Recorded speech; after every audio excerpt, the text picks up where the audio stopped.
unmuted. Yeah. They can unmute themselves. السلام عليكم دكتور محمد.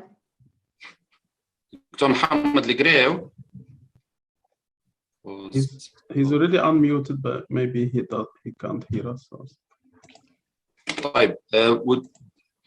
Would you like us to start? I hope yes, because our start time we can't. Okay. Bismillah ar-Rahman ar-Rahim. Salatu wassalamu ala Rasulillah. Dear colleagues, I welcome you to this 8th session of the workshop for increasing awareness on the WFME standards for basic medical education.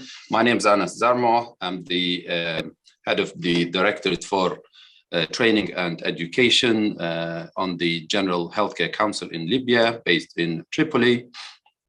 I'm also a chest physician. I welcome everybody. This session will be recorded, so hopefully more people will join in later, and also will either join in by Facebook or on YouTube. So before we kickstart, I'd like to welcome our expert panel, along with Dr. Aisha. The plan for this workshop is that hopefully we'll be able to finish in 90 minutes time, starting from 9:03. So our first speaker will be Dr. Aisha Nasif. She's a clinical pathologist and she's the president of the Scientific Council of Laboratory Medicine in the Libyan board. She's also a member of the Standards Committee. So I think she will be giving us a talk for about 20 minutes. Sorry, I so far have not mentioned the title of our workshop. This would be the standard number 7, which is quality assurance, which is, as I said, the last session on the standards of the WFME. Along with Dr. Aisha, I think Dr. Aisha would be talking to us for about 20 minutes, and she will shortly start. We also have a fantastic expert panel, starting from Dr. Ala Grad. He's an associate professor of strategic quality.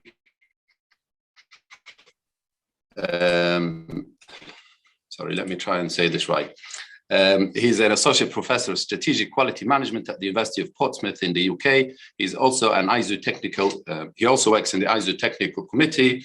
He's a fellow of the Royal Society of Arts, Manufacture and Commerce. He's also an award-winning executive and the creator of the learning-driven organization model and the learning-driven business book. He's an author of books and over 370 articles in various papers. We also have the pleasure of having Dr. Rami Awad. He's a regional manager at Quacquarelli Summons. Hopefully I've said this right. And he's also a focal point of contact for MENA, which is a Middle East. MENA is the Middle East and North Africa. I forgot. North Africa. Yes, Middle East and North Africa. Middle East and North Africa focal point of contact for insights to support quality education, and academic performance. He has an MBA with first-class honors in marketing. He's also won the Best Service Provider of the Year in 2019 from Faza. I'm not sure what that is. Hopefully, we'll discuss this later. And also in achieving Dubai Paperless Strategy in 2021. We also have the pleasure of having Celine Tabki from the WHO. She's a teaching fellow at WHO Collaborating Center for Public Health and Education and Training. She has a PhD. She's a PhD candidate in the Department of Primary Care and Public Health at the Imperial College in London. She's graduated from the University College of London as a clinical nutritionist. And lastly, but not least, Dr. Mohammed Ligrew. He's a friend of mine. He's also an associate professor in clinical molecular genetics in the Department of Histology and Genetics and the Faculty of Medicine in Tripoli. He is a board member of the he was a board member of the National Center of Quality Assurance for Training and Education Institutes in the Ministry of Health 2018-2019, Director of Quality and Assessment Office in the University of Tripoli from 2017 until last year. So hopefully I've not taken too much in this introduction. Unfortunately, not a lot of people have joined.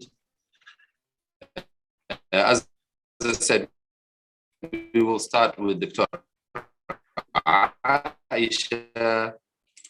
I think you can share your screen, Dr. Aisha, now, and I'll give the floor to you. Dr. Aisha, are you able to share your screen? I shared it. You don't see? Yes, we can see it now. We can see it. You can see it? Okay. Yes, it is there. Okay. Unfortunately, I couldn't move. Okay. Yeah. Now it's clear? Yes. It's okay? Yes. Okay. أولاً بسم الله الرحمن الرحيم. عيدكم مبارك جميعاً، أعاده الله عليكم بالصحة والعافية. سنبدأ اليوم بعد شكري للدعوة الكريمة من المجلس الصحي العام، وكذلك جزيل الشكر كل الحضور والمنظمين، ولا يسعني أن أعبر عن امتناني للخبراء الذين شرفونا وحضروا معنا اليوم وأعطونا من وقتنا لتغطية المعيار السابع من المعايير الاتحاد العالمي للمعايير الطبية. فشكرا جزيلا للحضور. ونبدأ اليوم. سنبدأ العرض ب5 محاور رئيسية: مقدمة على الاحتياج الضروري والعاجل لتأكيد الجودة، وكذلك الجهود الدولية لذلك. سنعرف ما هي أو استراتيجية والكي دايمنشن أو الأبعاد لتأكيد الجودة. سنعرف أكثر ونغوص في الجودة لنعرف ما هي ثقافتها وفلسفتها. ثم سنعرج على خارطة الطريق للاعتماد وتأكيد الجودة بليبيا، ما هي التحديات، الوضع الراهن. ثم ستكون الأخير هي التحسين المستمر ودور القيادة. لن أختم بموجز أو توصيات، فهذا يترك للخبراء، ستكون مجرد خواطر، والباقي سيتم بعد مشاركة الخبراء. نحتاج في الواقع للجودة في التعليم العالي، وذلك لزيادة الاحتياج لوجود خريجي المهرة مع زيادة عدد الطلاب، فهذا يحتاج إلى أداء عالي من المؤسسات التعليمية. أيضا هناك تغيرات تقنية سريعة، مما يتوجب أن يكون الخريجين لديهم القدرة على التعليم المستمر في الوقت المناسب. هناك زيادة في المعلومات والتقنيات وأيضا حتى التخصصات، مما يستوجب طرق تعليمية جديدة، وهذا ما رأيناه مؤخرا. كل ذلك يضغط على المؤسسات التعليمية لأن يكون مخرجها بجودة عالية. زد على ذلك أنه يجب من متطلبات الجودة ونتيجة للوضع الاقتصادي يجب أن يتم تقنين للمصاريف وتحديد الأولويات، وأن يكون أداء بجودة مع تحسين مستمر لكسب ميزة تنافسية للمؤسسات الطبية، خصوصاً وأن التعليم هو المدخل لكل التميز في كل باقي القطاعات. إذن علينا أن نركز على اقتصاد التعليم وأن نخلق بيئة حاضنة. هذه البيئة تدعم الإبداع والتميز والتجديد، وأيضا علينا أن نحسن من الجودة وأن يتم مقاومة كل ذلك مع احتياجات المجتمع. فإذا وضعنا في البال احتياجات الأهداف التي وضعت على التنمية المستدامة، سواء كان من التعليم الطبي، التعليم الجيد أو الصحة الجيدة، هذان الاثنان يعتبران مدخل أو ضروري سبب لأن يكون هناك تعليم طبي جيد لزيادة الصحة وكذلك لزيادة الدخل العام، وأيضا لوجود سمعة جيدة للمؤسسات التعليمية التي تقوم بذلك. أزيد على ذلك بأن العلم هو مدخل كل فضيلة وتواضع وشرف، لذا استوجب أن يكون هناك نظام إدارة الجودة بالمؤسسات التعليمية، والذي يشمل نظام الجودة الشامل ثم تأكيد الجودة ثم ضبط الجودة. كل ذلك علينا أن نعمل به، والذي يتطلب بالتالي سواء كان الجوفرنس، leadership أو التركيز على التحسين المستمر والزبون وكذلك القرارات المبنية على أدلة. هنا أحب أن أوضح بأن تأكيد الجودة كما يعلم الجميع هي أشمل وأكبر من ضبط الجودة، وهي عملية إيجابية استباقية تؤثر أو تركز على كل العملية منذ البدء إلى النهاية، لذا فإن تكاليفها أقل ويكون فيها جميع الطاقم العامل. ولكن صعب جدا أن يكون لدينا جودة لأن لدينا مدخلات كثيرة ولدينا أطراف متعددة ولدينا أيضا التزام من السلطات، كل ذلك يجعله ليس بالأمر الصعب. زد على ذلك أنه بأحد البحوث بفرنسا وجد بأنه لو تم فقط قبول ب1% من الأخطاء فإن هذا يعني 22 حالة ستسقط من حديثي الولادة ستسقط من أيدي القابلات، وسيكون هناك 3 حالات بهبوط غير جيدة في مطار أورلي. هذا يوضح أهمية الجودة وتأثيرها على المخرجات.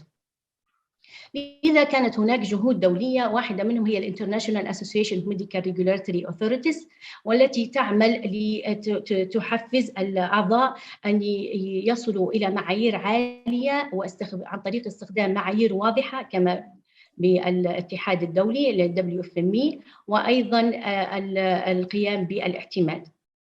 لدينا أيضا WFME والتي تعتبر من أهم مهامها هو التكوين highest scientific and ethical standard، وبالتالي تحسينها ومن أجل الحصول على تعليم طبي ذا جودة كبيرة. لتقوم WFME بذلك لديها ثلاث خطوات. الأولى هي تكوين قاعدة بيانات، ثم وضع المعايير، وثم اعتماد مراكز اعتماد ضبط الجودة بكل الدول. أولاً لتكوين البيانات قامت WFME بالتعاون مع الفيمر، وهي Foundation for Advancement of International Medical Education and Research، وذلك في استجابة للتوسع الكبير لحوالي من 5 إلى 10% في الكليات الطبية، كذلك التنوع في المقدمي الخدمات بين خاص وعام، وكذلك الابتكار في طريقة التقديم. كل ذلك حفزها لأن تقوم بذلك هذا الدايركتوري. وجود الكليات في هذا الدايركتوري لا يعني أنها تم الاعتراف بها أو أنها معتمدة. حاليا يوجد ما يقارب 3000 كلية في كل العالم بحسب هذه الأعداد الموجودة. إذا دخلنا عرفنا المهمة الثانية للWFME وهي اعتماد ماذا؟ الWFME تعتمد مراكز اعتماد الجودة في كل دولة. الاعتماد هو عملية اعتراف رسمية بالمقدرة على أداء المهام أو النشاطات بحسب المعايير، ويجب أن نفرقه بين باقي المصطلحات. عندما تقوم WFME باعتماد مراكز اعتماد تأكيد الجودة، فإن هذا المركز يجب أن يكون credible، في ذو مصداقية ومحايد أو طرف ثالث، وهو الذي يؤكد على اعتماد البرنامج التعليمي بحيث أن الخريجين يكونون يستطيعون ممارسة المهام بأمان ويكونوا فاعلين، وأيضا لديهم القدرة على التعلم مدى الحياة، وهذا ما نريده. الهدف الثالث وهو المعايير الدولية، وهذا هو موضوع حديثنا اليوم، والذي يشمل الأندر أند بوست جراديوت وأيضا التعليم المستمر. وضعت WFME معايير سواء كان في 2015 أو وضعته أيضا في 2020. هنا نجد بأن المعيار السابع وهو الجودة أو Quality Assurance، وهو الذي يهمنا اليوم في الحديث عنه.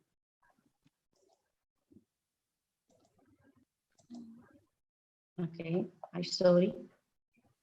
هذا المعايير شملت كل من العملية والتركيب والمحتوى والمخرجات وأيضا طريقة التقييم والبيئة التعليمية.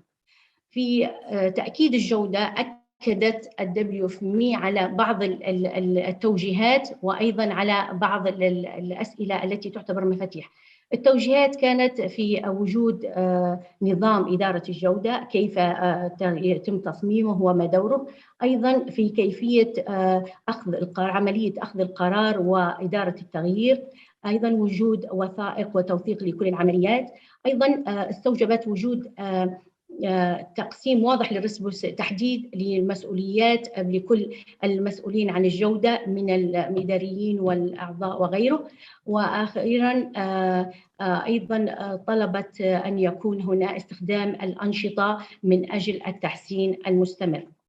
إذا معايير WFME هي تعتبر تمبلت التي يجب استخدامه وفقاً للمتطلبات المحلية لكل دولة. وإذا رأينا ما هو تعريف تأكيد الجودة في التعليم العالي، مريم ويبستر ديكشنري will define it in this way، لكن بالمجمل، وهذا تعريف مرة قاله الدكتور علاء، هو الارتقاء بالممارسات المهنية بما يضمن الاستفادة القصوى من الموارد والمصادر وتحقيق مخرجات عالية، أي أنه يتم هناك رغبة في التحسين المستمر بكل الوسائل المتاحة لتحقيق الأهداف، وأن المعايير الأكاديمية والمهنية تم الاهتمام بها وتحقيقها، أي أن تغطي كل الأبعاد للجودة في التعليم العالي. حالياً أو مؤخراً تم التركيز على الطلبة أكثر من أعضاء هيئة التدريس من ضمن متطلبات تأكيد الجودة، وأيضاً على التعلم أكثر من عملية التعليم. استراتيجية تأكيد الجودة تشمل مراحل تبدأ من الوعي ثم القناعات ثم وضع المعايير. الخطوة الثانية البرامج والاستبيانات، والثالثة هي مراكز تأكيد الجودة، وأيضا التعاون بين مكاتب الجودة والتواصل مع كل الهيئات في المحلية وفي المناطق وأيضا الدولية. ولكن هناك بري كونديشنز، وهي التي يجب أن تكون متوفرة، ولا سيكون هناك صعوبة حقيقية في implementing quality assurance. أولاً يجب أن يكون هناك أهداف ومهام محددة جداً، وأن يعرفها الجميع في المؤسسة، وكذلك أهداف الجودة، ويجب أن يكون لدينا تواصل فاعل وقوي جداً لحدوث ذلك. أيضاً هناك مفاتيح، وهي أن يكون هناك تقييم مستمر، وأن يحس الجميع في المؤسسات بأنهم لهم علاقة بالجودة وهم جزء مهم منها، وعليهم كل المسؤولية للمحافظة عليها وأيضاً لتحسينها. بعض الادفوكيت أو للتأكيد الجودة يرون بأن المعايير يجب أن تقسم في 3 مجموعات. المجموعة الأولى وهي تركز على تأكيد الجودة، وهنا السؤال الذي أحس أنه الأفضل من وجهة نظري والذي أتمنى أن نتناقش فيه لاحقاً هو the institution value added how it can be assessed. هذا نيو لحد ما نسبياً نيو، وفي الورلد بانك أحياناً يتحدثون عن هذا الموضوع، وهذا من وجهة نظري لو تم زيادة الاهتمام به سيغير حتى من المعايير الدولية، لأنه يضع في البال الإمكانيات الدول الفردية وألا تظلم من أجل التصنيف الدولي. المجموعة الثانية هي العملية بنفسها، وهنا السؤال الذي أجده رائعاً: هل مجرد أن نحقق التوقعات أم أننا نتفوق عن التوقعات؟ وهذا أحد تعريف الجودة، أحياناً البعض يعرفها كذلك. السؤال الآخر وهو المعلومات التي يتم إصدارها، هل تستخدم هذه من أجل صنع قرارات لكل ذوي العلاقة وصناع القرار أم لا؟ إذا بغض النظر عن تعريفات الجودة هناك الكثير، والثامن هو التفوق على التوقعات، والذي يعتبره البعض هذا هو أقصى ما يمكن أن يكون من الجودة. من الذي يحدد الجودة؟ لكل طريقته في تحديد الجودة.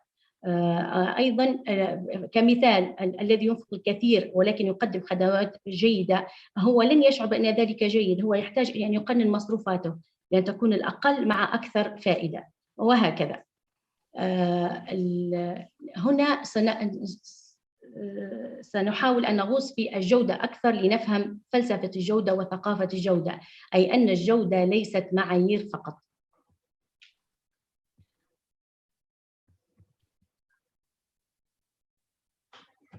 لنعرف ما هي ثقافة المؤسسة. ثقافة المؤسسة هي عبارة عن تفاعل للقيم وكذلك للمعتقدات للعاملين بتلك المؤسسة خلال ذلك المبنى أو الفاسيلتي والنظام الإداري، كل ذلك يتفاعل معا لينتج عنه سلوكيات أو هي قيم، وهي القيم معناها الشيء المهم. والمعتقدات، المعتقدات هو ما أؤمن بأنه هو حقيقي والذي يختلف بين شخص وآخر. حتى القيم ما هو الأهم جميعا نتفق عليها، بس لدينا أنا يهمني الوقت، الآخر يهم المال مثلا، لكن المعتقدات قد تكون مختلفة تماما ومختلفة باختلاف الأشخاص. هذا التفاعل يقود إلى أنماط وسلوكيات في المؤسسات.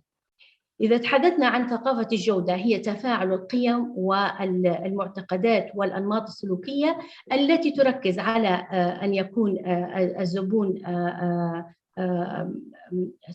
انبساطه أو رضاه وكذلك التحسين المستمر. هنا أيضا نحب أن أتحدث عن أشياء هي تعتبر مفاهيم خاطئة عن الجودة، والسبب في ذلك هو أيضا الثقافة اللي موجودة. أحيانا البعض يظن أن الجودة هي قرار إداري وأنها تكاليف رهيبة وأنه فقط مكتب الجودة هو المسؤول، أو أن الثقافة غير مهمة بل يهم التوثيق، وهذا من وجهة نظري أكثر شيء عقبة أمام تأكيد الجودة. البعض يقولون أنه أن تحصل على الايزو والله شهاده ومش مهم، وهناك قول الاشقاء بمصر سمعته مره من الدكتور علاء وهو خذ الايزو واعمل اللي انت عايزه. ايوه خذ الايزو واعمل اللي انت عايزه بعدها.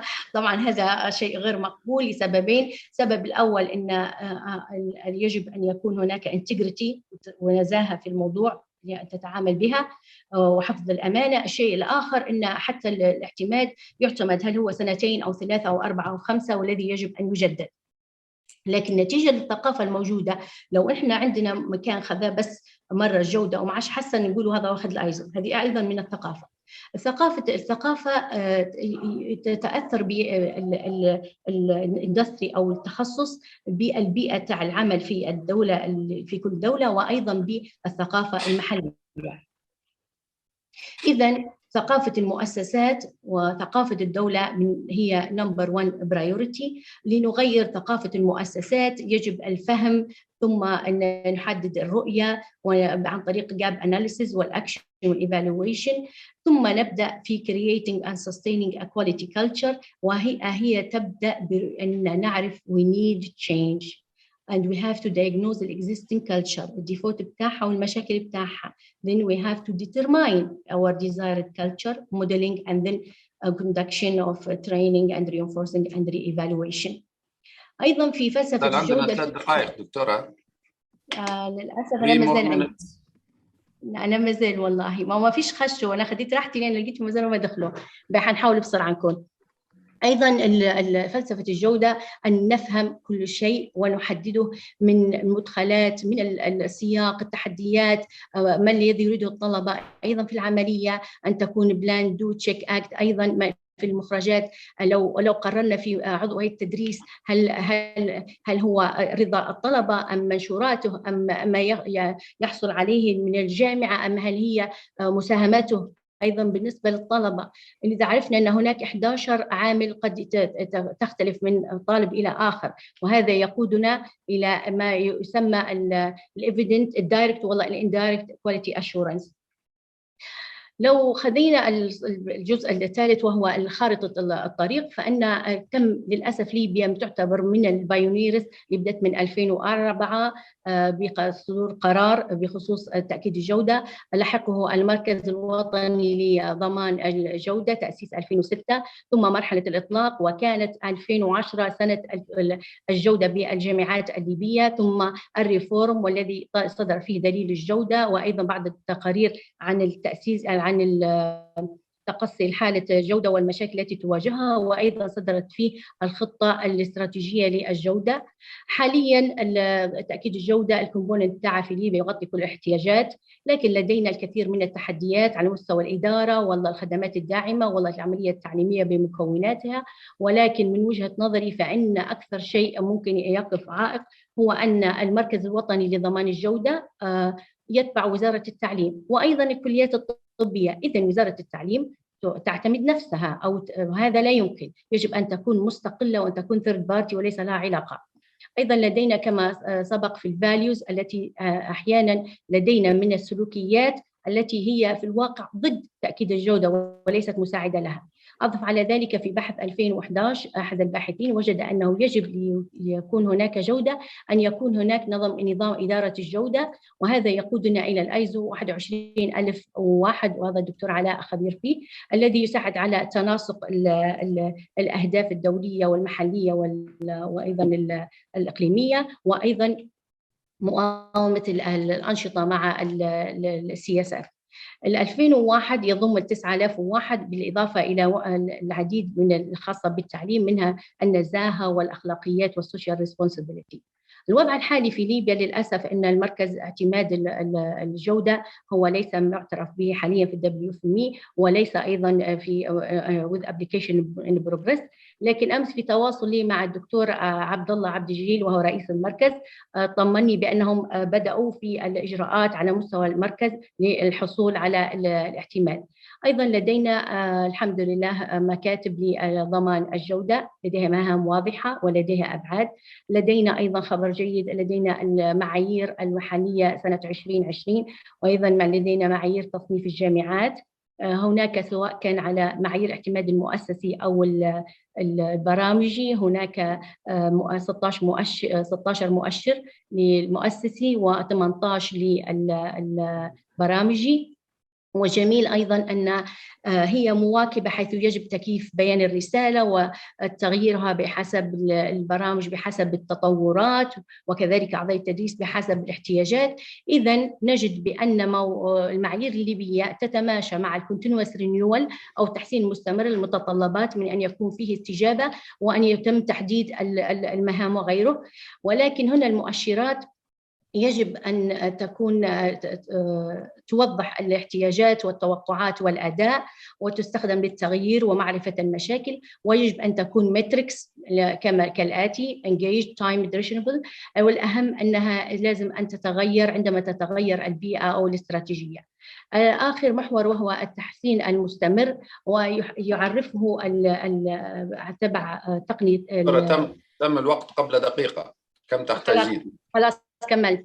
هو الكايزن إن لازم يكون في تحسين مستمر. ديمينج هو اللي بدأ في 1940، لازم يكون في نشتغل بثبات ومن أجل تحسين المهمة، ويكون في تحسين مستمر، وأنه يجب أن يكون هناك من ضمن البلاننج أن يكون تعرف على الأخطار أو الأخطاء ومعالجتها قبل أن تحدث.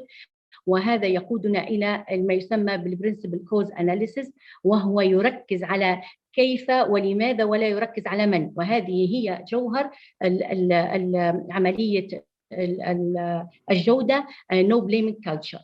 أيضا أتمنى أن المؤسسات ومراكز الجودة في ليبيا تهتم بالروت كوز أناليسيس، وخصوصا بريتو، حيث أن 20% من الأسباب هي تسبب 80% من النتائج، وهذا شيء مهم.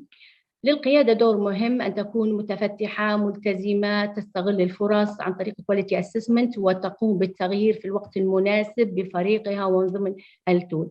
أخيراً أختم بخواطر وليست بريكومنديشن، فإن كواليتي أشورنس من أصعب المواضيع اللي يمكن تغطيها، فهي تعني كل شيء وكل له ما يدلي به.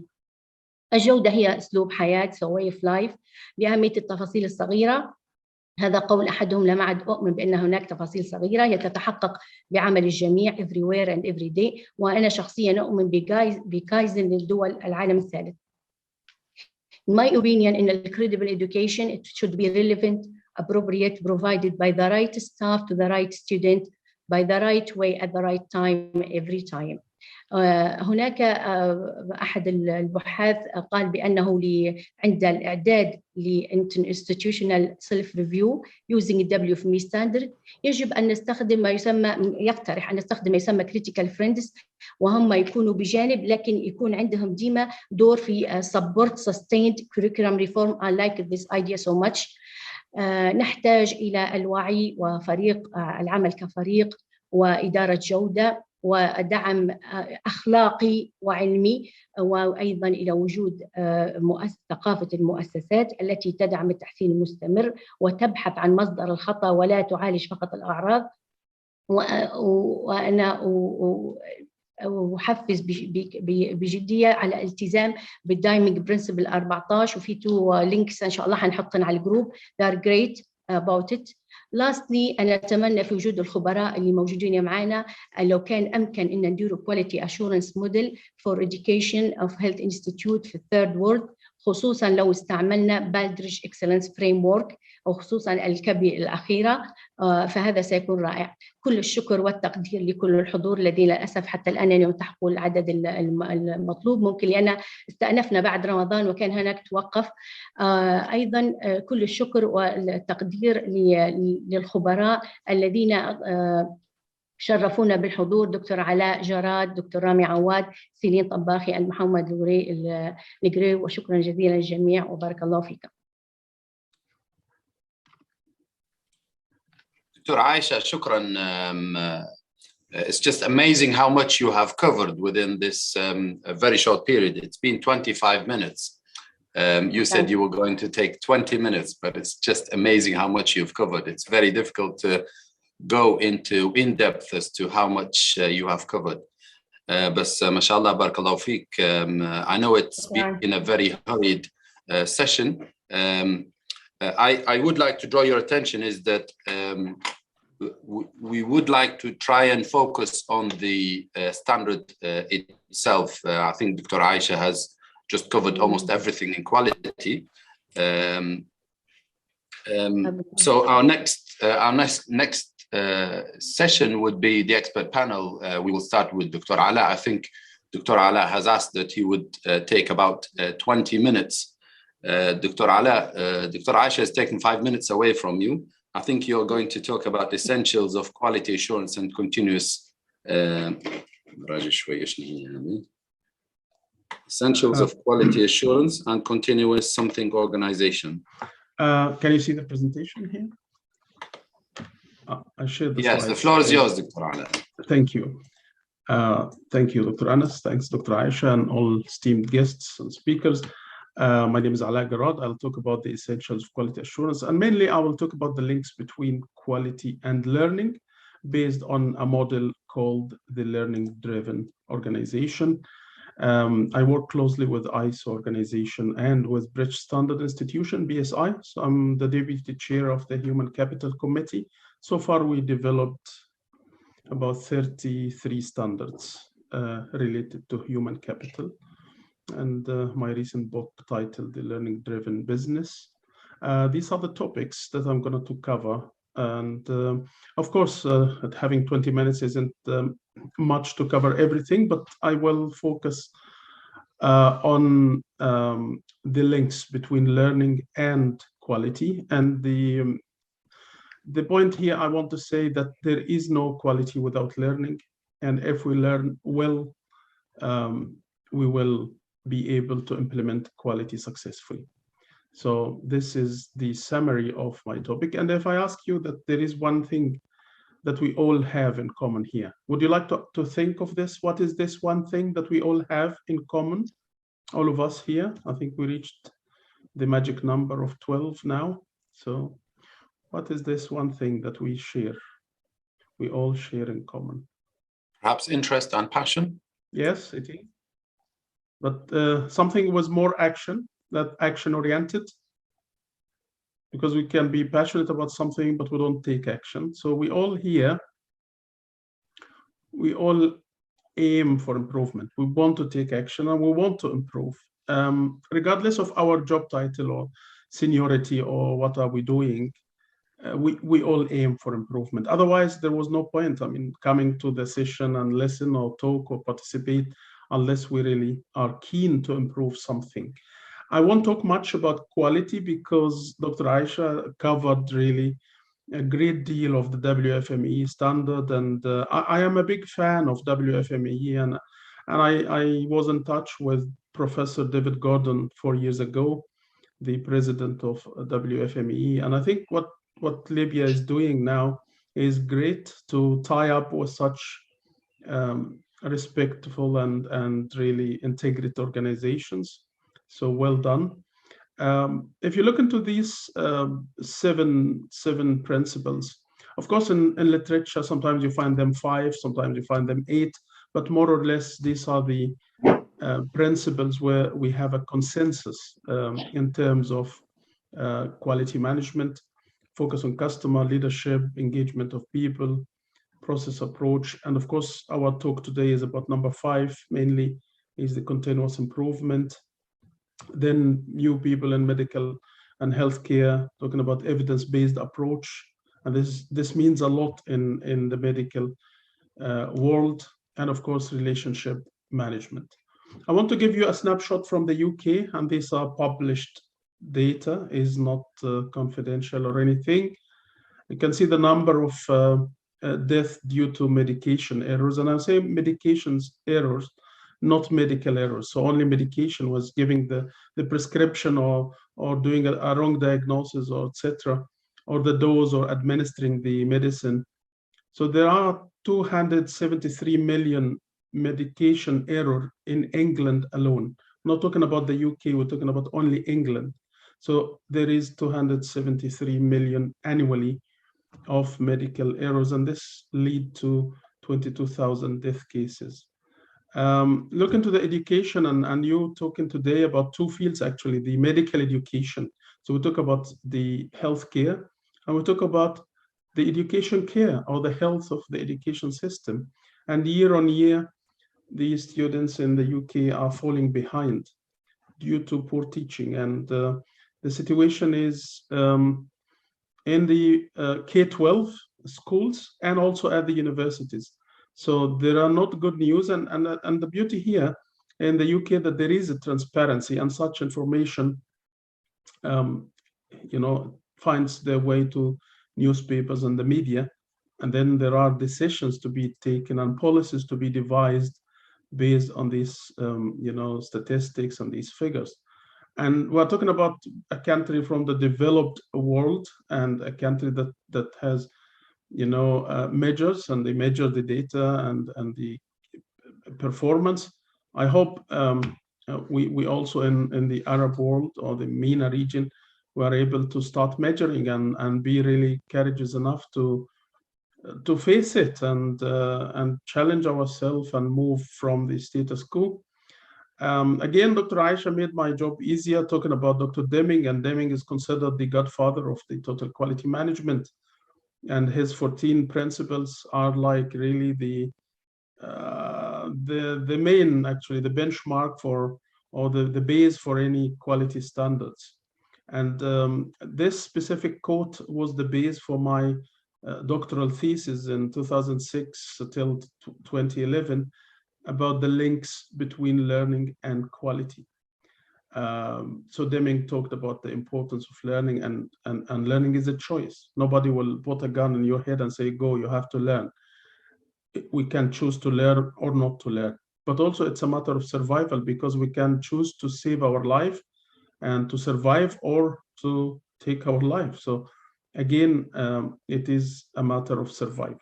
I look into the World Economic Forum, and you see the skills outlook. This was published about 5 years ago, and now we are in 2020. We're almost approaching the mid of the year, and this is the skill set. If you look into this skills outlook, You will see the keyword here is learning, innovation, critical thinking, problem solving. So there is no real improvement and real progression without focusing on learning at the first place. And that's what made me really passionate sometimes and obsessed sometimes with this topic called learning, organizational learning, and all other sorts of learning. So I put a dictionary together and identified over 70 types of learning. It's available on the public domain, and I keep updating it and adding more sorts of learning. And this because we need to learn how to learn. We learn in different ways.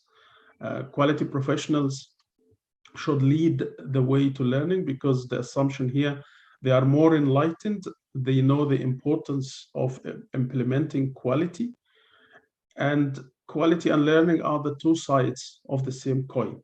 It is not about ticking the boxes, or like what they say in my home country. Of course, not all of them. I know some funny colleagues and friends say, don't worry much, just يعني خد الأيزو واعمل اللي انت عايزه.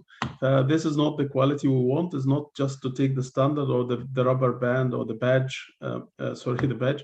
We want really to implement the quality. We want to change the culture, to have a healthy culture, to make quality embedded in everything we do. It's not we prepare ourselves for the assessor or the surveyor, and then we relax after this and we go back to the comfort zone.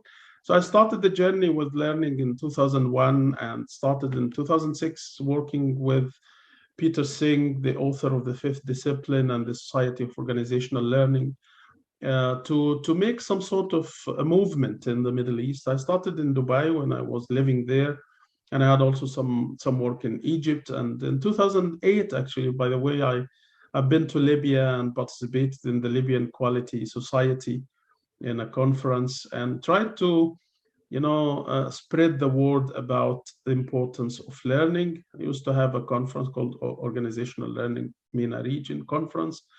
I'm going to reactivate it this year again. If you read anything about learning, you won't find someone saying learning isn't important. Everyone agrees that learning is very important. It's a matter of survival, especially after COVID, especially after whatever challenges we're going to face in the future. I don't want just to throw some jargons, but you may heard about VUCA and the world of VUCA. And this is what we live in. We are in ambiguity, complexity. We don't know what's going to happen tomorrow. This is why we need to pause and think. We need to reflect on the solutions we try to use to solve our problems. We need to learn fast, because sometime in the future, if we don't learn well, the machine will take over and we will lose our humanity, as said by Noah Harari. So, because learning is a very sophisticated topic, we tried to demystify it with my colleague and co-author and actually mentor, Professor Jeff Gold. So we put this definition: the learning is the process of modifying organizational behavior. So we want to modify organizational behavior. We want to make it better. We want organizations to learn new processes, to learn different practices and apply new methods for capturing the lessons learned and root cause analysis. And we all hear about the root cause analysis in quality domain and in healthcare, but what do we do with the outcome? What do we do with the lessons we're supposed to learn? Do we document them? Do we share these lessons with the new joiners? To which extent we are using these lessons learned?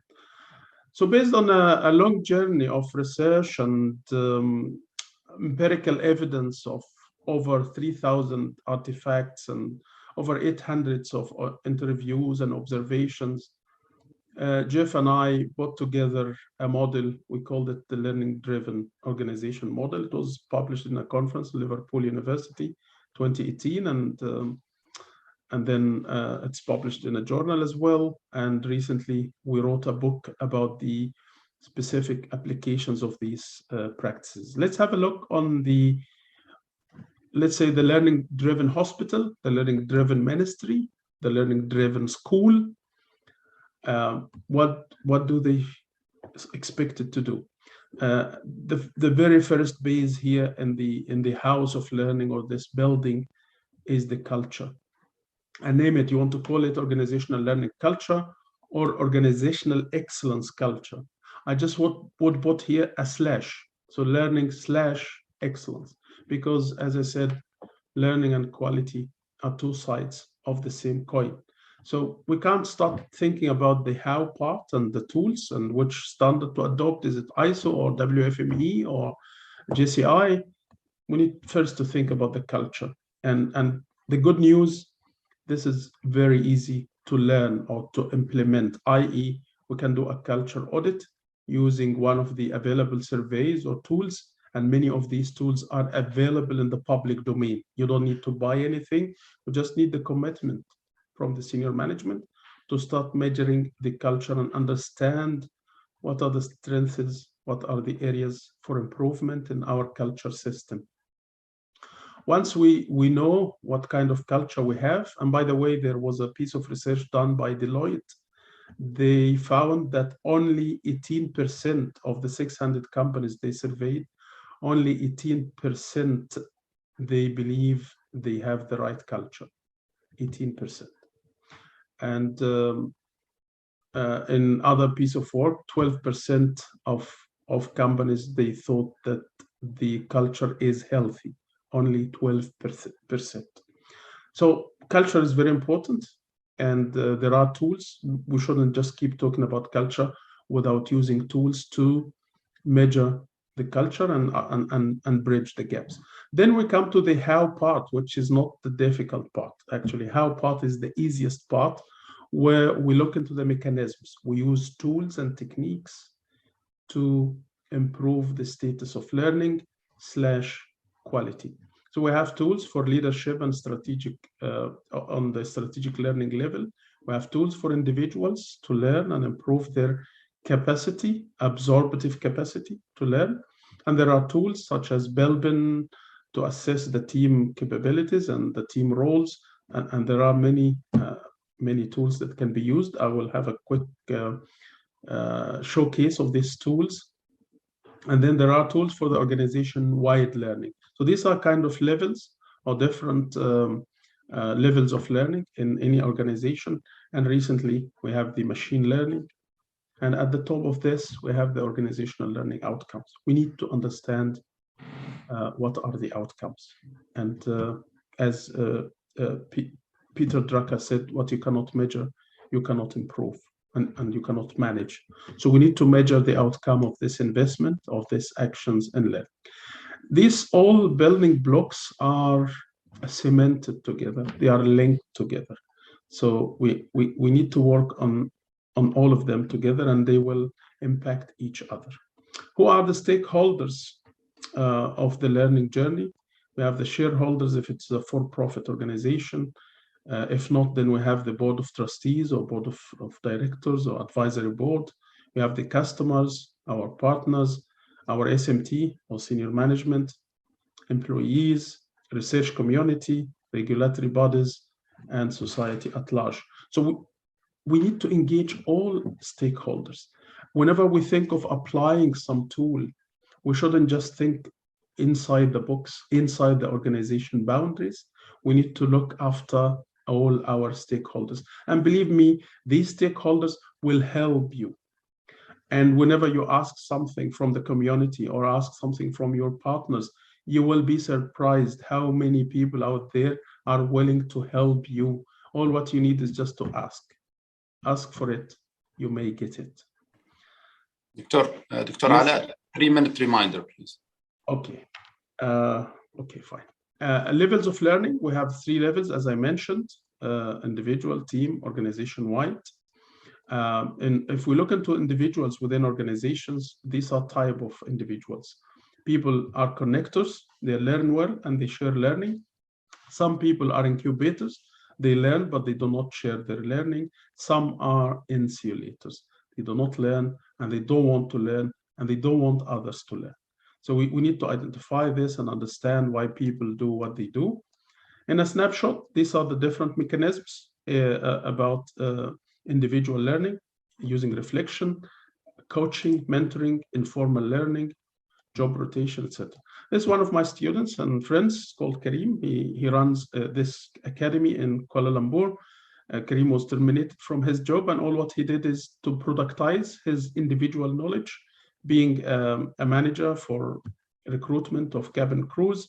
So he developed training courses for cabin crews. So far, he graduated over 6,000 students. He partnered with IATA, with Harvard Business, and many other schools. Just he learned how to productize individual knowledge. These are different mechanisms, and I will put my email if you are interested to learn more, or I can send you the paper also to Dr. Aisha to share with you about the details of these different techniques and methods. Organization-wide learning like benchmarking, and this is very widely accepted in the healthcare sector. Applying to quality awards is another mechanism to learn. Doing mystery shopping or mystery patient, suggestion schemes, feedback loops, and the basic simple SWOT analysis, which we all know.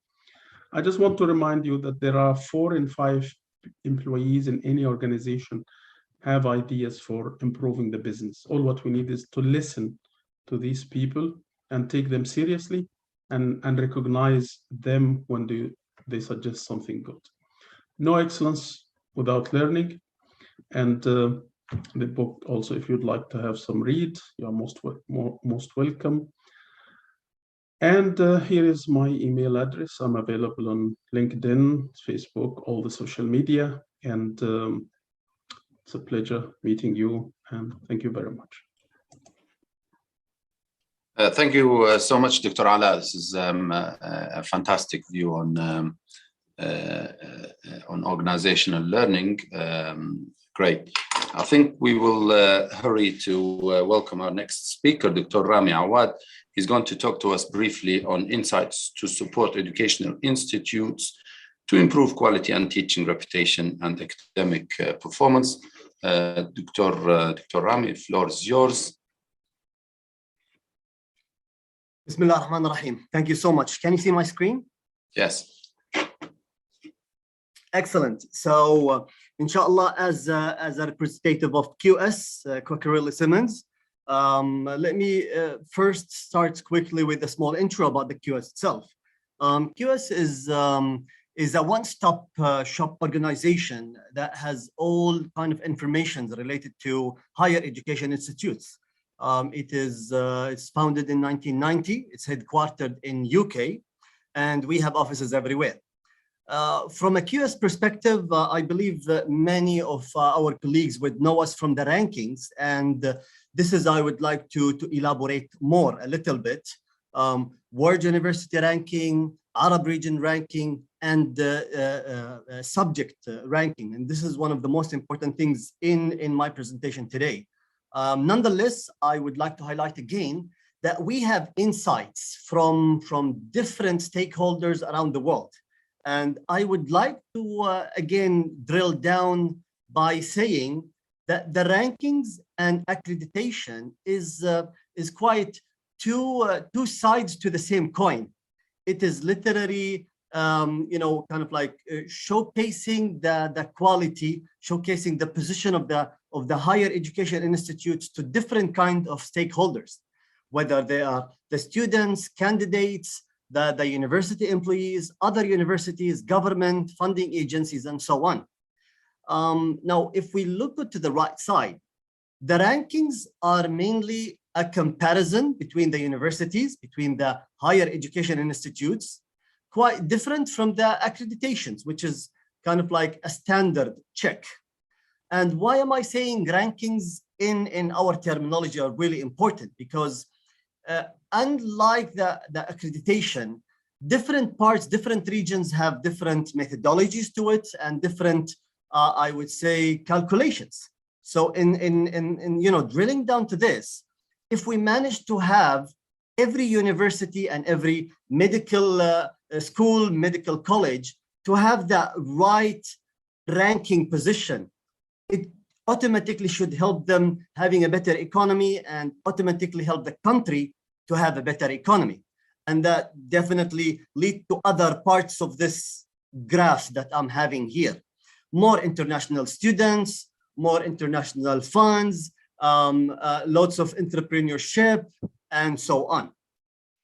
Nonetheless, because I would like to make my presentation short, let me highlight one small saying that all models are wrong, but some are useful. And why am I saying this? Because regardless of what QS is doing from a methodology, from a finding, I am 100% sure that all medical schools and medical colleges around the Arab countries will benefit from what QS is following. So for example, we are always kind of like encouraging people to have better research output. And this is, in my opinion, one of the most important points for quality assurance team and any medical school, any medical colleges to focus on, to have a better research and to have a better quality research, I would say. I will cover that in some time. I would like to also cover a few other points, mainly about academic reputation, employer reputation, and probably the webometrics, which is how the higher education institute is digitally present in the internet. Because we all believe many of us live more of their time on the internet. So we have lots of informations publicly available. That means that different stakeholders reach to us as a different universities, colleges, medical schools before that we reach them. And this is kind of like a pressure to the quality team to make sure that they are visible to different channels of the internet. Similarly to the academic reputation, السمعة الأكاديمية. How other academia around the world knows the achievements of our universities. How are we visible with those? Are we only visible domestically? Are we only inside the Arab country or even in Libya itself? Now, in this slide, I would like to give example of one of our rankings, and this is QS subject ranking. If you see in this slide, we have few of the rankings, mainly medicine, dentistry, nursing, and pharmacy. And with the stats that I am presenting over here, there are really few of the Arab medical colleges, medical schools, medical universities that are present in these rankings. So, for example, the medicine, we have only 1 institute in KSA, 9 institutes in Egypt, 1 in Iraq, 2 in Jordan, 2 in UAE. However, these small numbers are from a result of that ranking, which has around 670 higher education institutes. So again, what I'm implying here is we should all understand what ranking is because it's very similar to the accreditation. Each of us should choose one of such rankings, one of such methodologies, and then the quality team should understand that methodology and put up a plan. And as my colleague mentioned, now we first we need to, let's say, delegate the work. The quality assurance should make sure that all of those bullet points are well understood by the whole university, by the whole institute, and then delegate the work. Team A, you have to do 1, 2, 3. So for example, we should, in my opinion, we should definitely have a team in our outreach or probably in our alumni department to have a database of the people who are already graduated. Where are they working? Can we reach to that employer? Can we benefit from that relationship? Similarly, other team to focus on the output of the research. And not any output of the research. Again, it has to be quality research. Why is that? Because the number of papers have a direct indicator as well with the number of citations. And this is very important when it comes to QS. And again, similar to the rest of the rankings, from the dentistry, we have only 2 institutes in the whole Arab countries. So I am just implying here, I'm requesting that probably we can together communicate and work out on how the quality team should kind of like understand the rankings of QS and how to incorporate this. Now, in this slides, I'm just highlighting one of the milestones that we believe in QS. It's quite important to keep in mind while working and while collaborating with everyone. Now, first things first, we always highlight the importance of the collaboration and engagements. This is a must with all academia around the world. And again, why is that? Because having a proper database of academia who knows us and who knows our achievements, this helps in spreading the good news around the world. And this is eventually will help the university sooner or later from hiring international staff, from having a better academic reputation, and so on. The other pillar I'm having here is increase the number of publications and the quality of the publications as well. So as I said, one of the, let's say one of the suggestions that I always encourage university is, first of all, we need to incentivize the research papers and the faculty on how to write, and secondly, on how to collaborate with other researchers around the world. So in my opinion, having a paper that has 2 researchers would definitely means better reach, better output, and probably better citations. And this is important to any of Arab universities. The third one is hosting international conferences. But I would like to highlight as well, we're not only talking about hosting here, we're actually talking about participating. So when a quality assurance team realize that there is a proper conference they can take part in, whether they host it or they physically are there, that definitely means more reach, more collaborations and engagements with other people. So eventually it will lead again to better academic reputation and better digital visibility, I would say.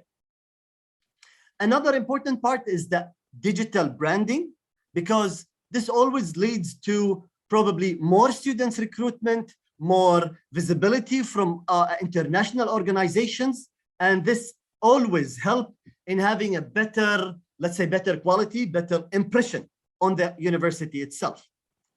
Another pillar here we spoke about earlier, which is the employer reputation. And this is important because sooner or later, we need our graduates, we need our staff to be able to speak to more than one employer at the time.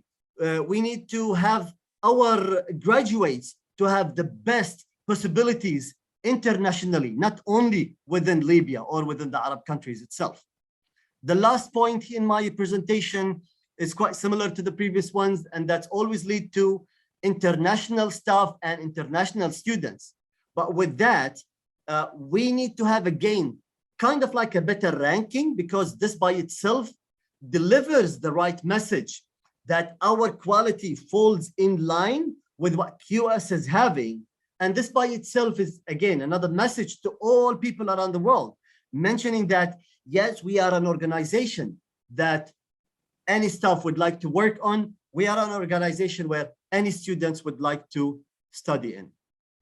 Again, I would like just to conclude saying that the rankings is basically a trophy for a job well done. So this is on the last stage of where the quality team has to work on all kinds of steps to make sure that they are there in the ranking. Thank you so much. Thank you so much, Dr. Rami. So I think I've taken out a few notes, so hopefully we'll be able to take some further conversation later on. So our next speaker is Celine Tabki. She's from the WHO, and the floor is yours, Celine. Thank you. Thank you very much. Thank you again for having me. I believe my slides are on the screen now. If you have trouble seeing it, please do let me know. Yeah, we're good. Thank you. So my name is Celine Tavish. I'm a teaching fellow at WHO Collaborating Center for Public Health Education and Training under the Department of Primary Care and Public Health, at Imperial College London.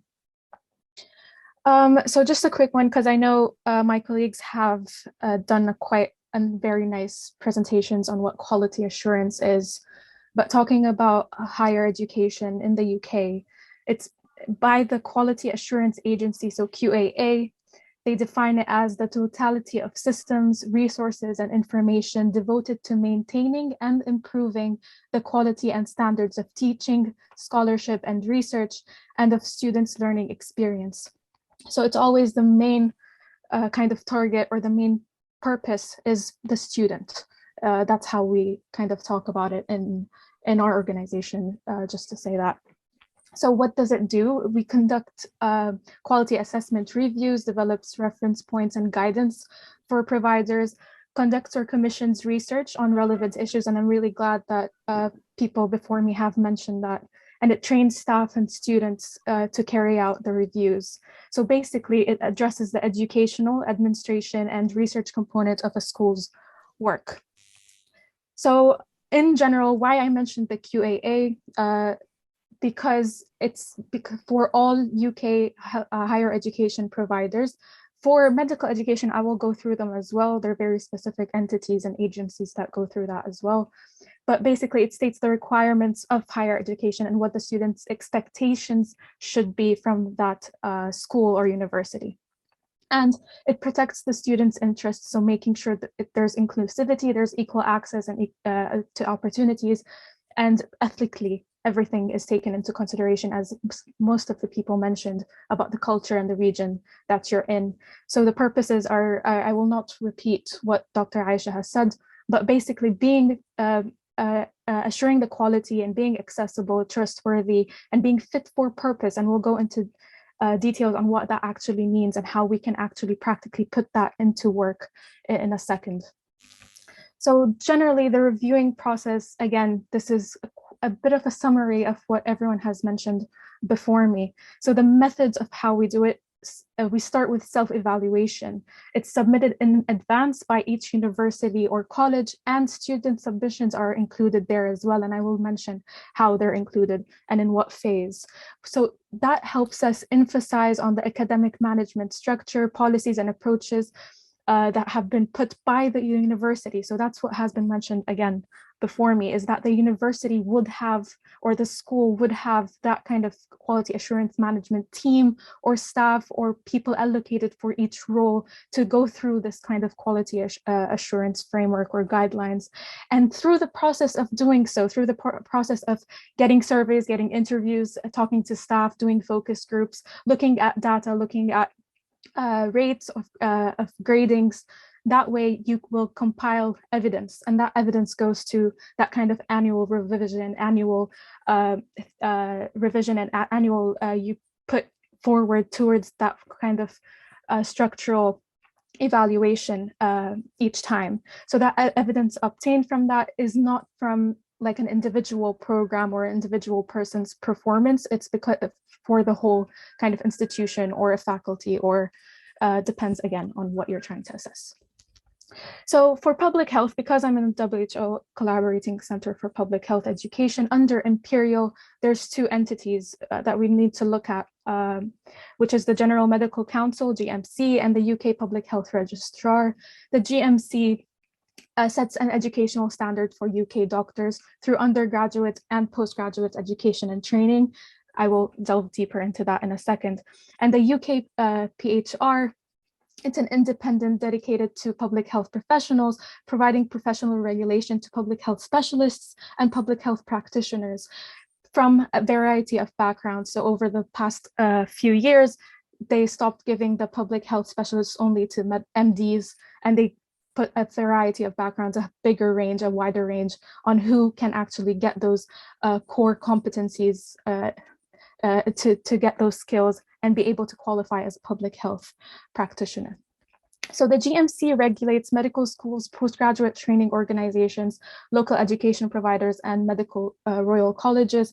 We fit under, as a WHO collaborating center, under WHO. However, under Imperial, if we're doing any courses for MDs or nurses, etc., we fall under the postgraduate training organizations. So what's the basic framework? It's split into two roughly, internal and external. As mentioned before, internal would be allocated a goal or a competency of the quality assurance framework to an admin or an academic staff or a support staff to be able to do this. And what it assesses basically is the interaction between the teacher and student, the collective integrity and professionalism, the goals and objectives of the certain program, but however, we always need to be aware of the context. So it's always context dependent on the local and national healthcare needs and methods and how to achieve them. And basically, there's always periodic reviews, usually annually, on the guidelines, on the methods of teaching, learning facilities, on the financial and human resources. So that's done internally by a school. Let's say, for example, I'm going to mention one university in these. Externally, there's accreditation, validation, and audit agencies. They're normally independent agencies that happen, or a few reviewers would come from that agency or allocated from some organization. Also, it may include some representatives from medical schools, professional healthcare and registration authorities, as mentioned. So by accreditation, again, from that external report, we can go through the accreditation process, that feedback from that report created from the external reviewers. And then the national governments will have the responsibility of granting or withholding the authorization of award of a medical degree. However, this is very useful for the stakeholders. As mentioned by my colleague right before me, is that these accreditation processes and these credit forms or credit systems it's useful just for prospective students to see what they're going to look forward for or expect from the university, for employees, for employers, and for the community around them. So these are just some things that you look forward when you're doing any kind of quality assessment. Teaching and learning methods, being consistent with the learning objectives you set out for a program or the university, making sure there's communication and problem-solving skills, any analytical skills, and these kind of soft skills that we say that can help a student in any form. Other things would be the use of computers, because we're going into a very much digitalized era, and this is going to keep on growing over the next couple of years. So basically ride the wave and be able to do computer-assisted learning modules, being able to actually accommodate to anyone, anywhere is very vital as well.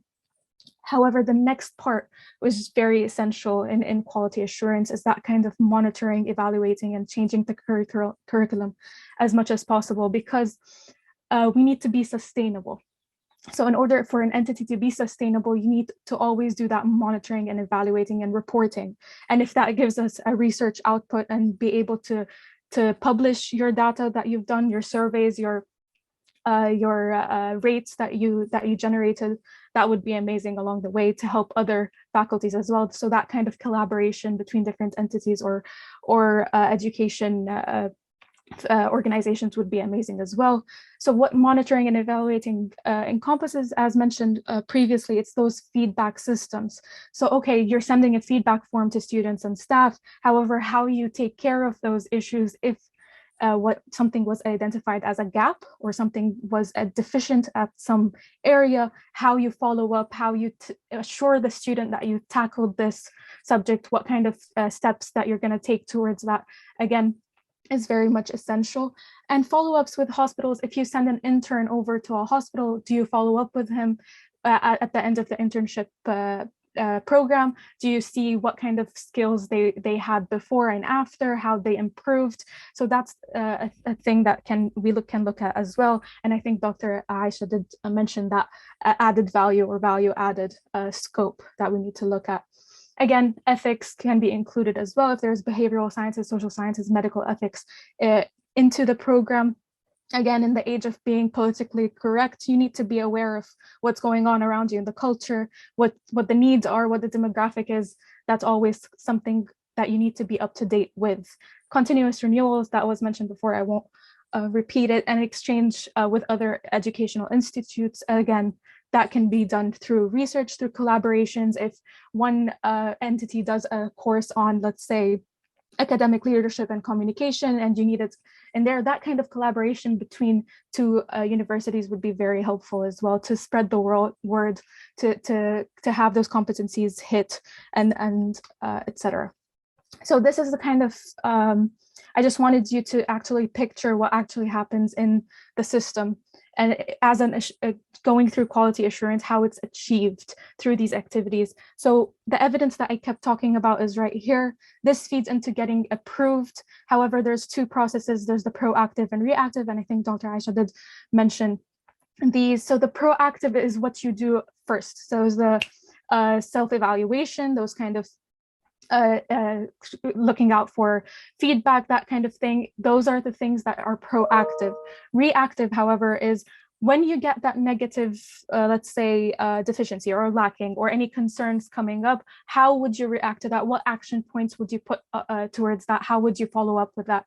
And that, however, those two develops data. So that's something that we usually miss in the EMRO region, is everything can be produced into data, into research, always. So when even this process right here, it can stay anonymous, but you can have numbers, you can have something that you can publish, you can report on and help other countries as well. So when we look at low and middle income countries, if it happened in one, we can implement it in another. However, some data is very much lost, and we tend to not collect most of it in our region. This is just an example about one of main, so this one was about promoting excellence and how the cycle can be taken into consideration. So the self-assessment, looking for the gaps and how you deal with it, can go into an annual kind of reporting procedure to compile them over 4 years to put into a declaration. And if you weren't able to do that declaration, or something along the way didn't feel right, this cycle should help you annually to hit the right marks, to correct the wrongdoings or lack of any deficiencies or any gaps that you can rectify. And hopefully in the 4-year cycle, you'll be able to do the declaration and be able to hit any kind of goals or objectives you may have as an institution. So as WHO, what kind of best practice in quality assurance systems? Again, this is not everything, this is some of the things, and I will just mention a few. So making sure that all major stakeholders are there, you're open to public scrutiny, you identify both the strengths and weaknesses, you encourage innovation, you monitor the progress on in a cycle, always reviewing, always getting up with data, always publishing, always doing that kind of monitoring and an evaluation process to encourage the variety of teaching and learning. And making sure that you have adequate resources is also another thing. So some WHO procedures in quality assurance of medical education, as you may see, it is very much similar across the board. So that's kind of self-study by a medical school, for example.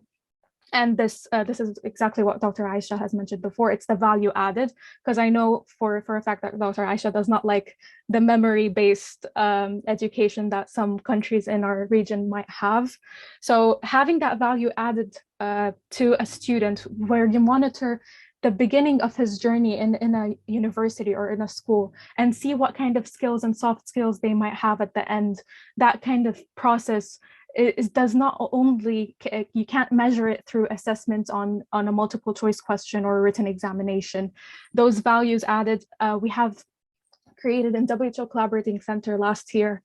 We did a public health academy for the Kingdom of Saudi Arabia, where we had to develop some courses for them as well, and it was all competency based and it all feedback based as well. So we have a couple of papers lining up about that as well. So we measured what the students were lacking from before the course and what they learned after. We collected their feedback. If some of them were negative, we reached out, we told them how we will improve the future courses, and they will be happy to sit for a future course if they felt like a learning objective wasn't there. So it's always a learning process. You're always learning, you're always aiming to improve, as my colleague has brilliantly mentioned before me. Celine, you're coming up to 15 minutes. I'm done. Thank you so much. I have my email right there, and thank you again for a wonderful kind of session. And if you have any questions, please do email me, and thank you. Thank you. I just came in on time there. Thank you very much, Celine. I'm just aware of the time that we started 8 minutes past 9, and we try and finish 8 minutes past the time we've promised. I think our last speaker today, Dr. Mohammed Al-Greu, I think the agreement was that he was just going to share his ideas with regards to quality assurance. And the floor is yours, Mohammed.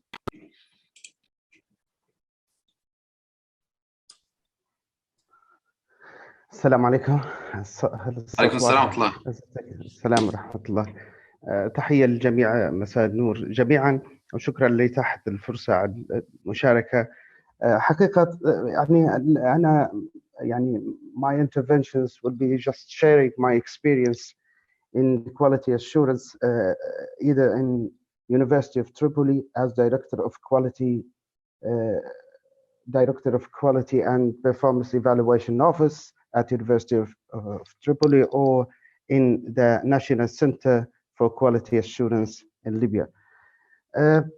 فقط بعض الكلوز والهنس فيما يتعلق بالاكسبيرينس في الكواليتي اشورنس. اعتقد ان على الاقل على مستوى جامعه at University of Tripoli level كان فيه، لو تتبعنا لللاست 5 years، كان العمل بدايه طبعا في 2017 when I assigned it as Director of Quality Assurance.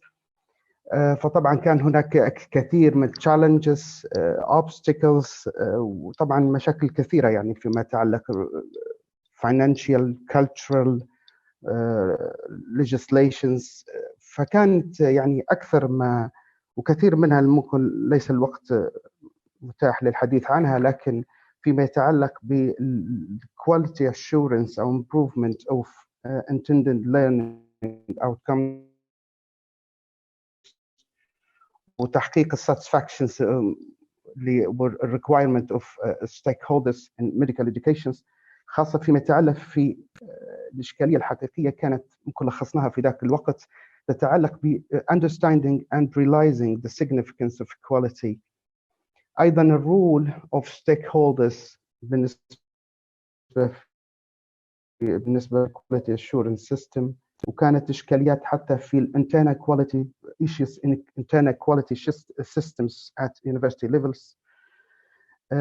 أيضا كان في إشكالية لماذا مثلا نبحث عن الجودة وعن التصنيف، وكلما تحدثنا في ذاك الوقت عن الجودة والتصنيف كلما واجهنا كثير من الانتقادات، لأنها ربما الجودة زي الشجرة اللي هي النخلة، يعني ممكن تزرعها وتأخذ بعد فترة طويلة يعني، ولكن ربما الاستعجال الحقيقة في جني الثمار في وقت مبكر ربما يصيب الكثير من الإحباط. لكن زرعوا فأكلنا نزرع فيأكلون، ربما takes long time to get أو to harvest. عموما كانت البداية فيها تحديات كثيرة. حاولنا بقدر الإمكان في خبرتنا أن احنا كيف ممكن أن احنا نديروا شيء مختلف عن اللي هي quality assurance standards to convince اللي هم stakeholders يعني to be cooperative with us.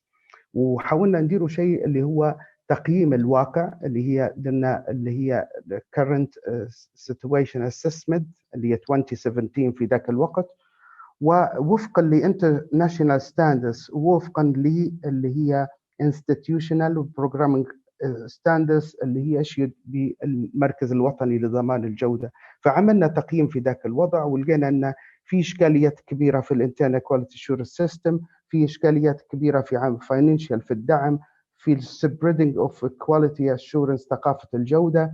أيضا الإشكالية الكبيرة كان اللي هي ما فيش unifying للconcept والvisions فيما يتعلق بالجودة والتصنيف في تحقيق اللي هي الacademic excellence لأي مؤسسة academic institutions worldwide طبعا عالميا.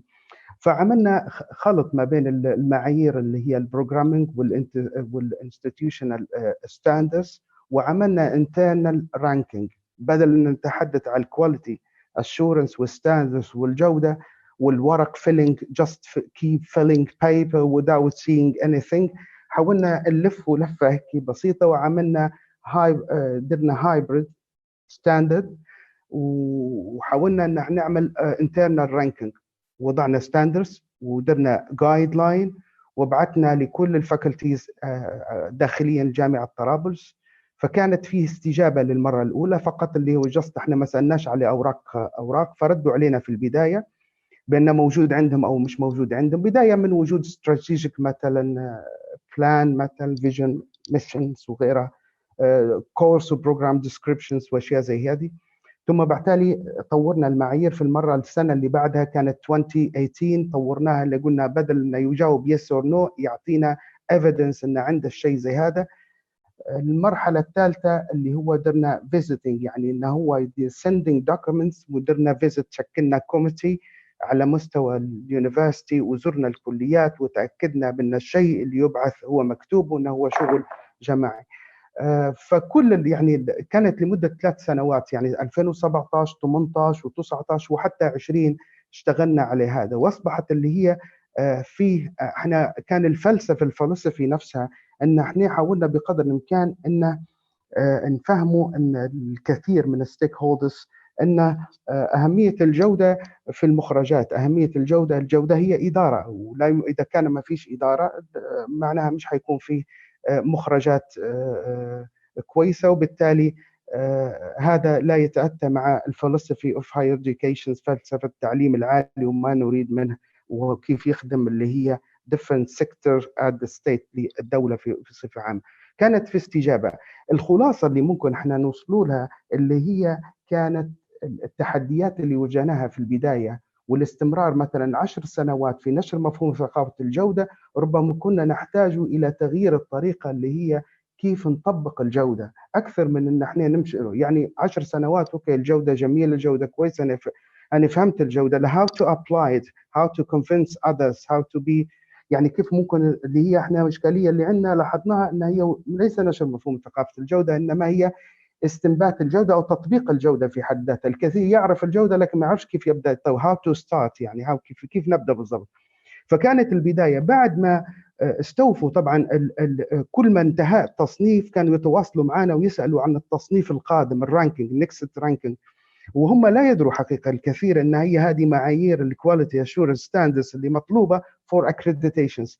فكانوا يشتغلوا ويشكلوا في كوميتيز ويتواصلوا معنا، وهم يعني مع نهايه 4 سنوات من العمل في مكتب الجوده حوالي 12 كليه في الجامعه اصبحت قدمت للناشونال كواليتي اشورنس سنتر لطلب اللي هي انستتيوشنال اكريديتيشنز. واصبح الحديث الان على مستوى الكثير من اللي هي دينز عمداء الكليات ومجلس الجامعه يونيفرسيتي كونسل بريزيدنسي كان الحديث عن الجوده. هل الجوده هي بيبر وورك فقط او لها تاثير؟ ربما زي ما قلت عامل الزمن، يعني ربما فلسفه شويه مني، يعني هو عامل الزمن، لا يمكن ان نرى التاثير نتاع الكواليتي اشورنس او مخرجات الحقيقيه في ظل وجود انترنال كواليتي اشورنس سيستم في زمن بسيط. اعتقد تحتاج سنوات، ربما نكون احنا نلحق على هذه او لا، لان هي زي ما قلنا زرعوا فاكلنا، نزرع فياكلون.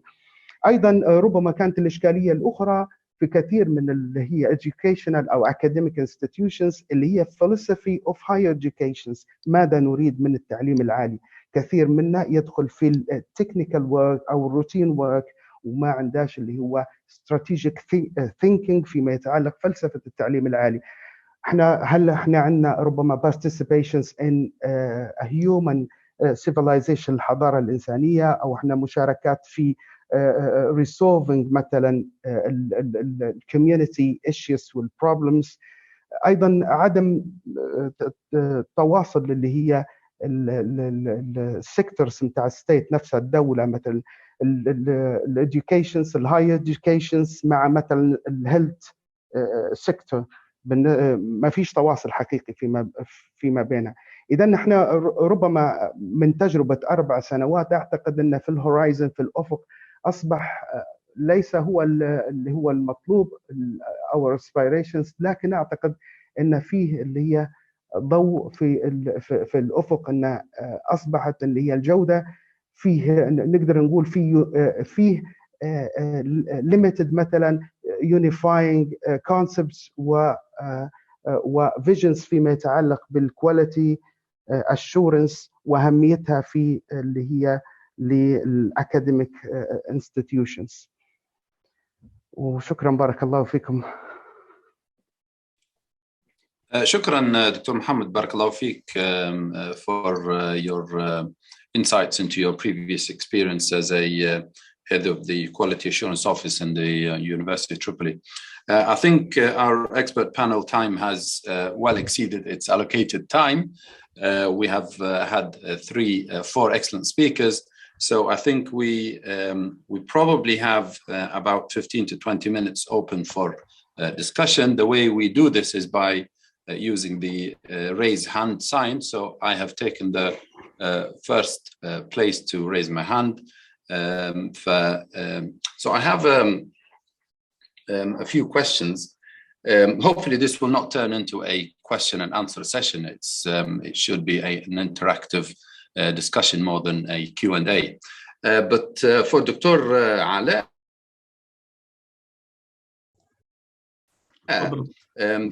you talked in great detail on organizational learning or تعلم التنظيمي. So my question is, what's your experience or what's your views or insights into how applicable these tools or benchmarks when it comes to countries like Libya? We have a lot of problems in terms of awareness, in terms of political will, and obviously we're all aware of the corrupted systems we have at the basic level as well as the political level. Now, with such background, what tools would you recommend, and what is your insights and expertise on how much of what you've mentioned is applicable? I think, although I visited Libya and I have many friends and colleagues from Libya, it's not a big difference from other Arab countries. By the way, we're all in the same boat. Generally speaking, people do not mind to do their best, but they need to know what to do.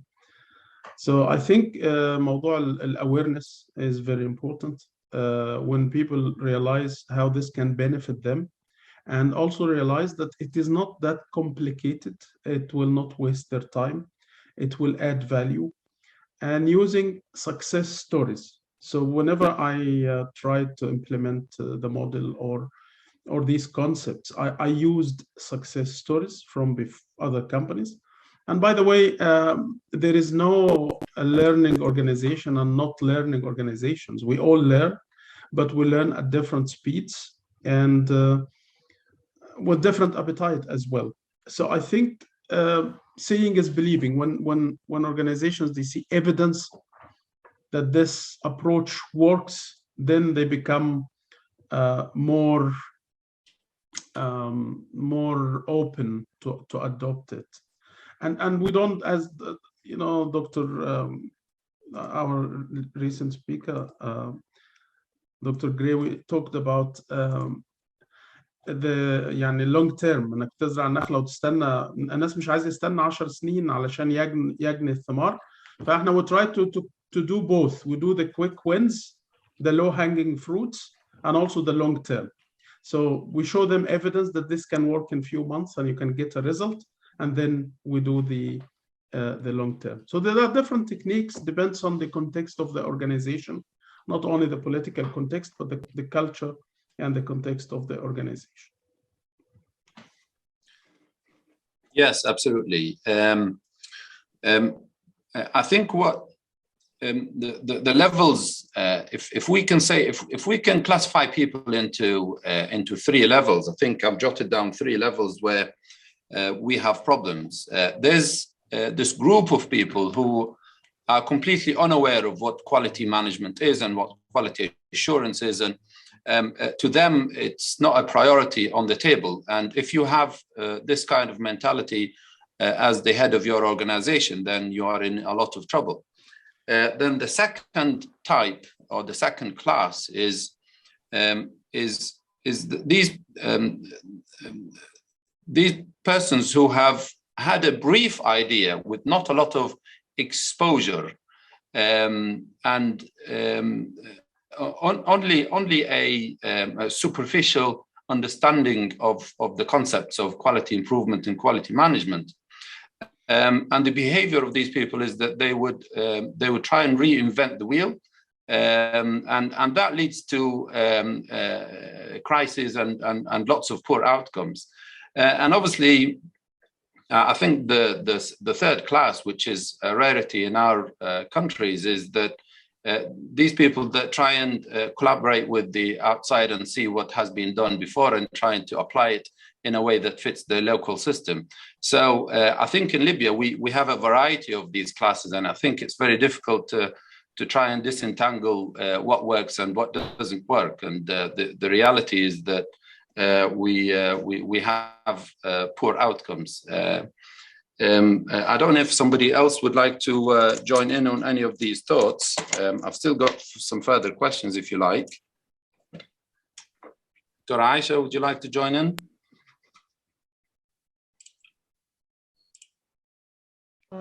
Thanks a lot for our expert. It has been really thought-provoking.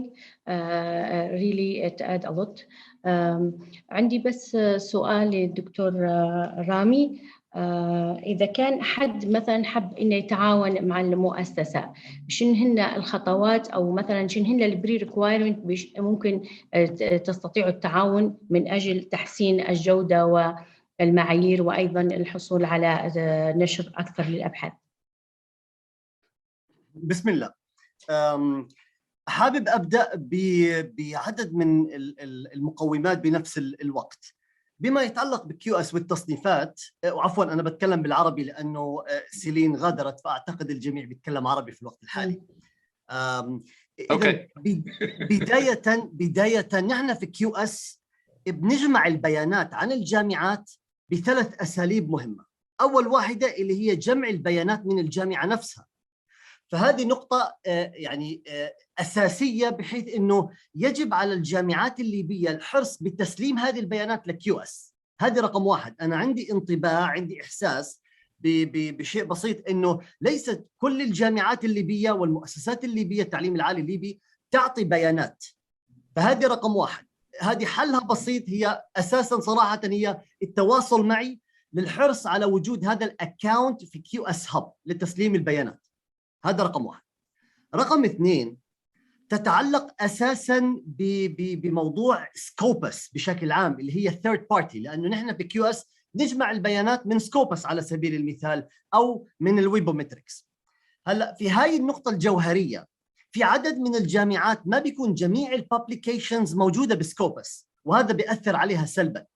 أنا تواصلت مع عدد من الجامعات بتقول لي بأنه إحنا في عنا عدد من البابليكيشنز لكنها موجودة بعدد من الداتابيز المختلفة، لكن للحرص وللتأكيد بأنه نحن في كيو اس فقط بناخذها من سكوبس. هلا دكتورة عايشة والجميع، نوعا ما لحل هاي المشكلة أنا اقترحت في البرزنتيشن عندي إنه يجب عمل كولابوريشن مع عدد من الجامعات الأخرى لحل عدد من المشاكل اللي موجودة عندنا. يعني أحد أبسط هاي المشاكل عفواً وجود اللغة نفسها. ممكن نحن بننتج عدد من البابليكيشنز باللغة العربية وهذه قوية، لكنها ليست موجودة بسكوبس، أو ممكن ننتجها بلغة أخرى مثل الفرنسية على سبيل المثال. ففي هاي الحالة عندي هون اقتراحين. أولاً، نحن بالتواصل مع سكوبس بدأت تقبل هذه البابليكيشنز باللغة العربية في حالة الابستراكت موجودة بالإنجليزي. إذن هون في عندنا حل بأنه الجامعة والريسيرشرز ممكن نحن نشجعهم إنه يحرصوا يكون الابستراكت باللغة الإنجليزية. لكن أيضاً في حل بديل نوعاً ما، لما إحنا نعمل collaboration مع other universities و other researchers affiliated to other universities outside of Libya، في هاي الحالة ممكن نحن ننجز باللغة العربية وهم أيضاً ينجزوا باللغة الإنجليزية. في المحصلة النهائية بيكون موجود بسكوبس وبفيدكم. أتمنى أنه واضح إلى الآن. نعم.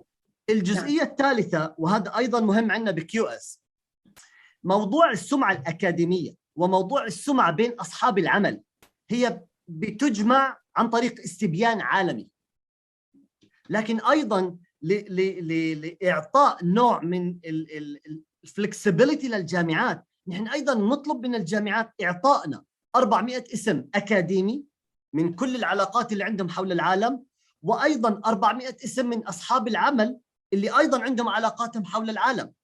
ففي هاي الحالة الجامعة نفسها من ناحية الكواليتي أشورنس، من فريق التصنيفات، وأيضا من الجيش الفاكولتي اللي عندكم، يجب الحرص على التواصل مع الأكاديميين اللي أصلا بيعرفوا الجامعة وبيعرفوا إنجازات الجامعة، للحرص بإعطاء كيو اس بأفضل 400 اسم أكاديمي وأفضل 400 اسم من أصحاب العمل.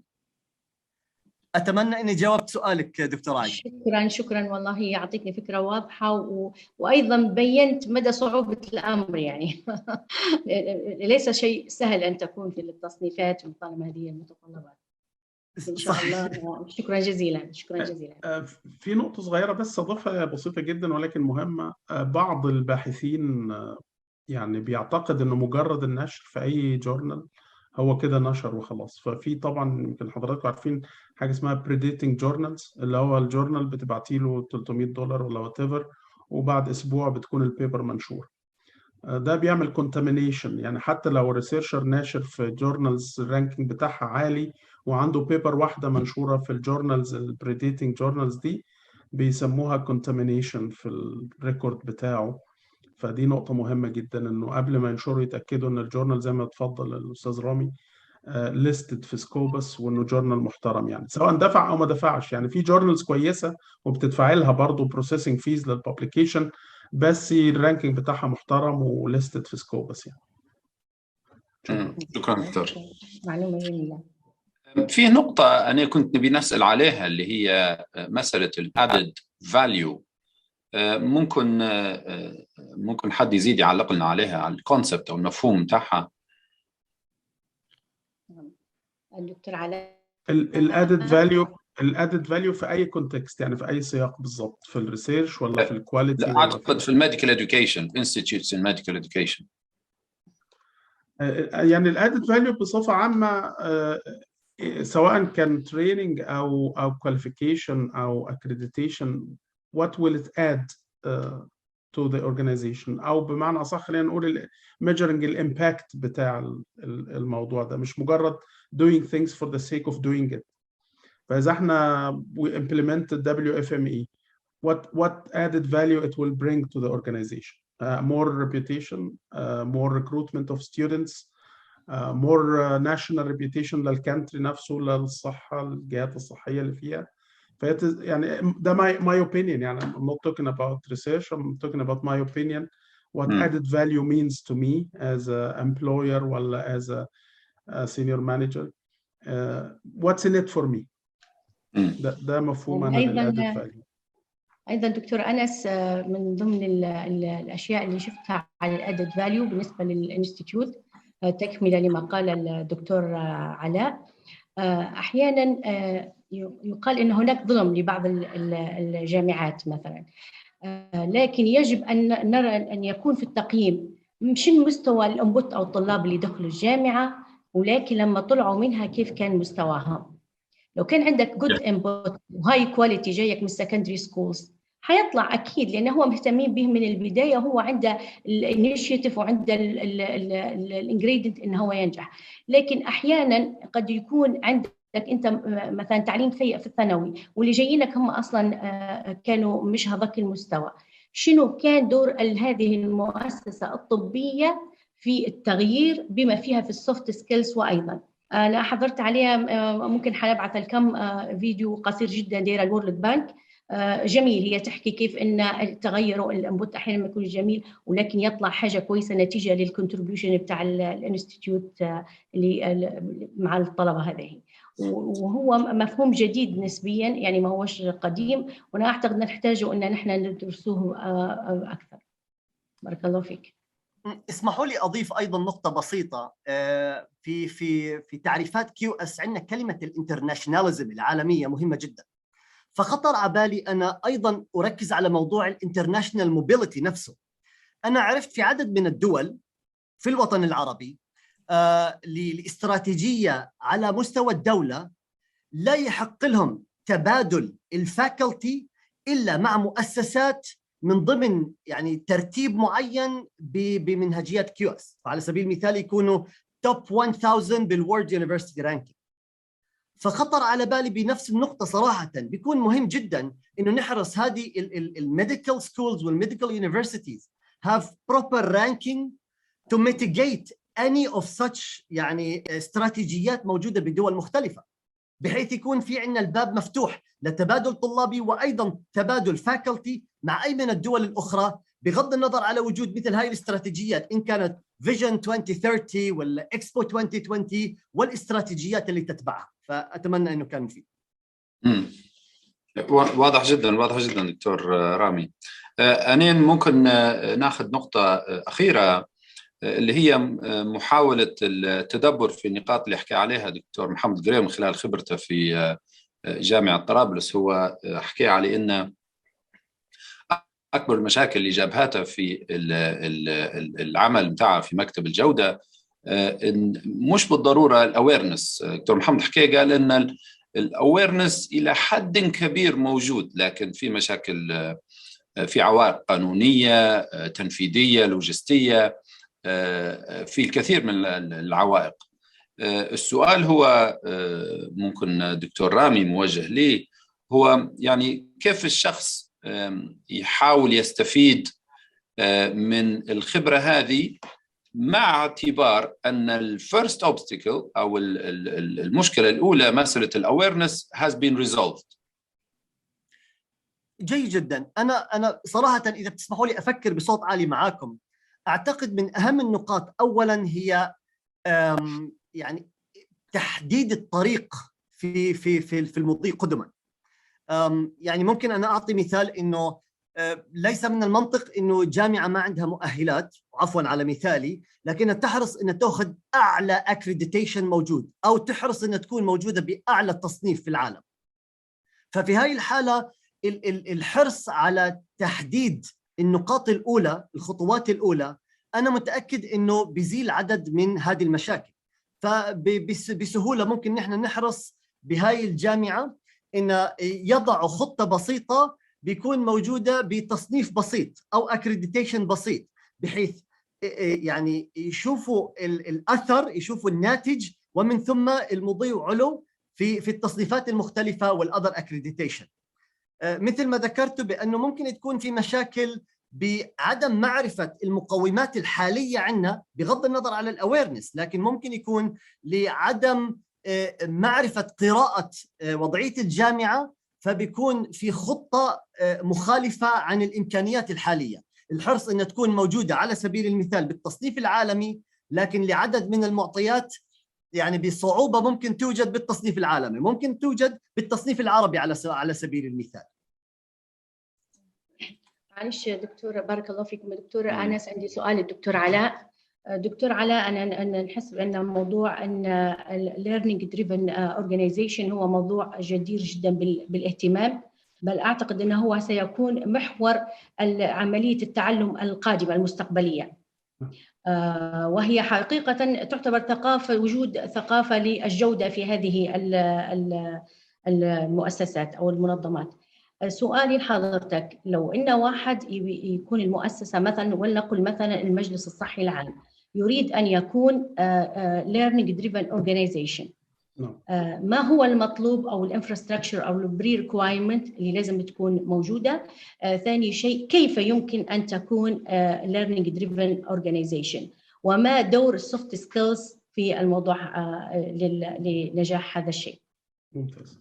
طبعا ده سؤال مهم. أنا يعني ما حبيتش أستفيض فيه علشان الوقت، ولكن في أولا الموديل اللي أنا يعني اتكلمت عنه سريعا، ده بني حواليه منهج متكامل، يعني منهج كامل على 20 طريقة للتعلم المؤسسي. ولكن زي ما قلت برضو you cannot يعني improve what you cannot measure. فاحنا بنبدأ بالقياس. ففي سيرفي اسمه هيلث تشيك موجود على ويب سايت اسمه ldomodel.org، سيرفي متاح مجانا للمؤسسات اللي عايزة تقيس حالة التعلم عندها. فاحنا أول حاجة بنعملها بناخد سكرين شوت القياس النهاردة الأورجانيزيشن إيه اللي فيها، إيه نقاط القوة وإيه التحديات اللي فيها، إيه فرص التحسين.